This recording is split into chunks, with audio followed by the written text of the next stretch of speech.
భద్రం be careful brother, బట్టతలకు విగ్గే better. పూర్తి వివరాలకు చదవండి రేపటి సాక్షి దినపత్రిక. కృష్ణా జిల్లా గుడ్లవల్లేరులో ఇంజనీరింగ్ కాలేజీలో హిడెన్ కెమెరా వ్యవహారంపై చర్చ సాగుతుంది.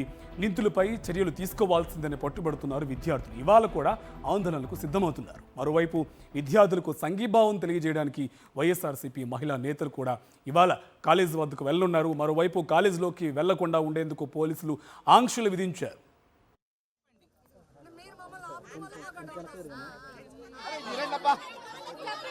కనీసం ఇంతమంది ఇలా మాట్లాడకుండా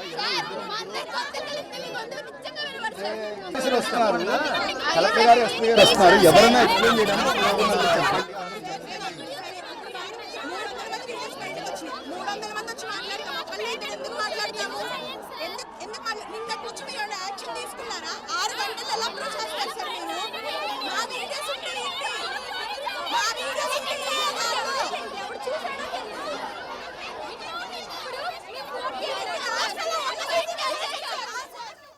గుడ్లవల్లూరులో సుమారు 300 మంది విద్యార్థుల వీడియోలు బయటకు వచ్చాయి. సో ఈ విషయాన్ని ప్రభుత్వం పక్కదారి పట్టించే ప్రయత్నం చేస్తుంది.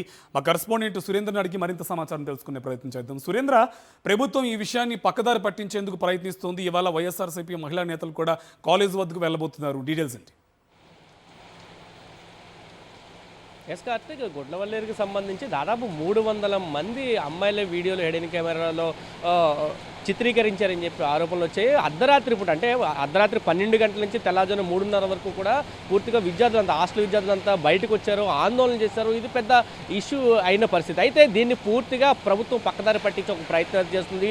నిన్న ఎప్పుడైతే హిడెన్ కెమెరాల ఇష్యూ బయటకు వచ్చిందో, అమ్మాయిలు ఆందోళన చేశారు, వెంటనే కృష్ణా జిల్లా ఎస్పీ స్పందించారు. అటువంటి కెమెరాలు ఏమీ లేవంటూ ఎటువంటి విచారణ చేయకుండా ఆయన ప్రకటించిన పరిస్థితి అయితే కనిపించింది. దీంతో కూడా విద్యార్థుల్లో ఆందోళన వ్యక్తమైంది. పెద్ద ఎత్తున రోడ్డు మీదకి వచ్చి వాళ్ళంతా ఆందోళన చేశారు. ఎటువంటి విచారణ చేయకుండా ఎలాగ మీరు ఈ అంశాన్ని చెప్తారు, హిడెన్ కెమెరా లేవని ఎలా నిర్ధారణకు వస్తారని చెప్పి వాళ్ళు చెప్పిన పరిస్థితి. వెంటనే ప్రభుత్వం కూడా ఇటు జిల్లా కలెక్టర్ని, ఎస్పీని వెళ్లాలని ఆదేశాలు ఇచ్చింది. వెంటనే వాళ్ళతో పాటు మంత్రి కొల్లు రవీంద్ర కూడా చేరుకున్నారు, విద్యార్థులతో సంప్రదింపులు జరిపారు. దీంట్లో ఖచ్చితంగా మేము నిర్ధారణ చేస్తామంటే దానికి కూడా విద్యార్థులు ఒప్పుకోలేదు. ఎందుకంటే పూర్తిగా ఈ సమస్యను నీరుగార్చేందుకు ఒక ప్రయత్నం ఎస్పీ నుంచే జరిగింది కాబట్టి వీళ్ళంతా కూడా ఆందోళన వ్యక్తం చేశారు. మాకు నమ్మకం లేదని చెప్పారు. దాంతోపాటు ఒక 5గురిని కమిటీ సభ్యులను వేస్తున్నామని చెప్పి ఒక కమిటీని కూడా వేశారు. దానికి అక్కడ ఉన్న సిఐ రమణమ్మని ఇన్ఛార్జ్గా పెట్టిన పరిస్థితి. ఇదంతా ఘటన మనం చూస్తే, ఎపిసోడ్ అంతా చూస్తే విద్యార్థుల ఆందోళన పక్కన పెట్టి ఆ కాలేజీకి ఒత్తాసు పలికే విధంగా ఈ విషయాన్ని పక్కదారి పెట్టించే విధంగా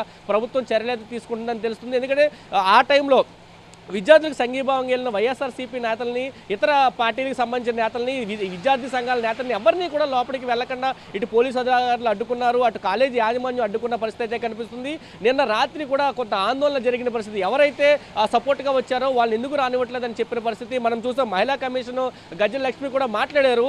అక్కడ వార్డును 2 హిడెన్ కెమెరాలు దొరికాయని చెప్పి విద్యార్థులతో చెప్పారని చెప్పి విద్యార్థులు తనతో అన్నారని చెప్పి ఆవిడ కూడా చెప్పారు.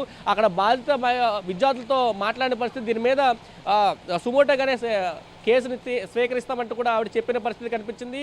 ఈ రోజు విద్యార్థులకి సంఘీభావంగా వైఎస్ఆర్సీపీ మహిళా నేతలంతా కూడా గుడ్లవల్లేరు కాలేజీకి అయితే చేరుకున్న పరిస్థితి కనిపిస్తుంది. ఇప్పటికీ కూడా నిన్న రాత్రి కూడా అమ్మాయిని మళ్ళీ ఒక కారులో బయటకు తీసుకెళ్లారు కొంతమంది.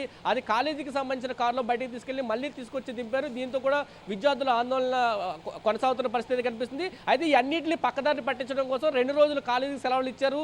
తర్వాత దీన్ని విచారణ చేస్తాము, మీరంతా ఆందోళన చెందాల్సిన అవసరం లేదని చెప్పడంతో మళ్ళీ వాళ్ళ ఆందోళన బాట పట్టిన పరిస్థితి. జోరు వానలో కూడా విద్యార్థులంతా ఆందోళన చేస్తున్న పరిస్థితి అయితే గుడ్లవల్లేరు ఇంజనీరింగ్ కాలేజీలో కొనసాగుతుందని చెప్పాలి. Karthik, right, thank you Surendra.